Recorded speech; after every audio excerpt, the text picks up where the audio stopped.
नमस्कार मित्रांनो, अभ्यासवाणी या चॅनलवर तुमचं स्वागत आहे. अभ्यासवाणी रोज अभ्यास रोज प्रगती. सर्वप्रथम 26 एप्रिलला जी बॉम्बे हायकोर्टची परीक्षा होणार आहे, यासाठी आपल्या सर्वांना खूप खूप शुभेच्छा. यामध्ये मी जे जे तुम्हाला सांगणार आहे त्यापैकी एकही गोष्ट नसेल तर तुम्हाला परीक्षेला बसू दिले जाणार नाही. त्यामुळे मी तेवढंच सांगणार आहे जे त्यांनी सांगितलेलं आहे.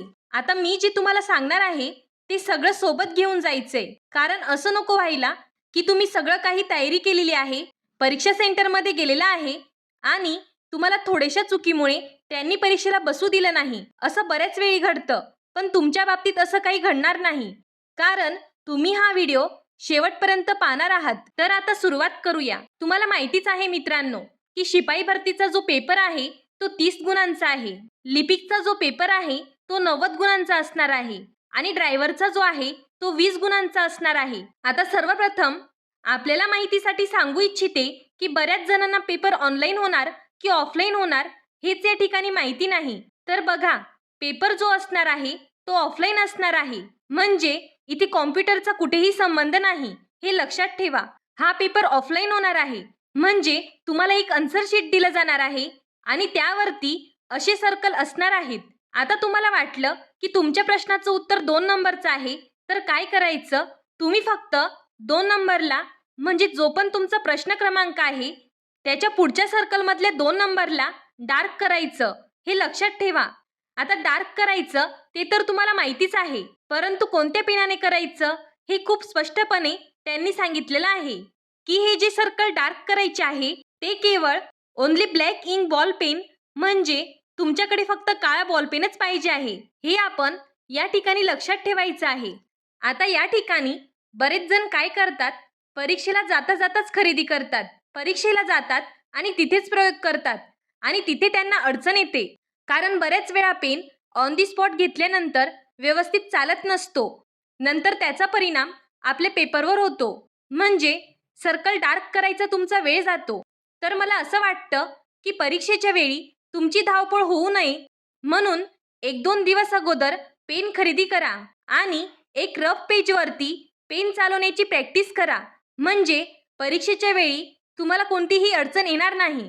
तर बघा मित्रांनो, पहिली गोष्ट तर आपल्याला समजली की पेपर हा ऑफलाईनच होणार आहे आणि फक्त काळा बॉलपेनच घेऊन जायचा आहे, असं स्पष्टपणे सांगितलं आहे. आणि त्यांनी यात सांगितलं आहे की रिपोर्टिंग टाइमच्या 15 मिनिट पहिले सेंटरवर पोहोचा. आता त्यांनी जरी 15 मिनिट पहिले सांगितलं आहे, पण आपण 25 ते 30 मिनिट पहिले तिथे पोहोचण्याचा प्रयत्न करायचा, कारण काय होतं, जर आपल्याला ट्रॅफिक लागलं किंवा इतर अजून समस्या असतील किंवा काही अडचणीमुळे आपल्याला वेळ होऊ शकतो, त्यामुळे एक्झाम सेंटरवर तुम्हाला वेळेवर पोचायचं आहे, म्हणजे तुम्हाला काहीही प्रॉब्लेम येणार नाही. आता तिथे आपल्याला काय काय घेऊन जायचंय, तर बघा, पहिली गोष्ट म्हणजे हॉल तिकीट तुमच्याजवळ पाहिजेच आणि त्याच्यासोबत कोणतं तरी एक फोटो आयडेंटिटी, म्हणजे एकतर Aadhaar card, PAN card, driving licence किंवा मतदान कार्ड यापैकी कोणतं जरी असलं तरी पण चालेल. तसेच तुमच्या नावामध्ये बदल झाला असेल तर काय करायचं, विशेष करून महिलांच्या बाबतीत ज्यांचं लग्न झालेलं आहे, लग्नानंतर नावात जो बदल झालेला असतो, तर त्यांनी एकतर नावात बदल झाल्याचं गॅझेट पाहिजे आहे, ते नसेल तुमचं मॅरेज सर्टिफिकेट असलं तरी चालेल. या दोन्हींपैकी आपल्याकडे कोणतं तरी एक असावं, असं त्यांनी स्पष्टपणे सांगितलेलं आहे. तसेच बरेच विद्यार्थी पहिल्यांदाच परीक्षा देत असतात, त्यांना वाटतं कॅल्क्युलेटर लागतं की काय, पण ते काहीच घेऊन जायचं नाही.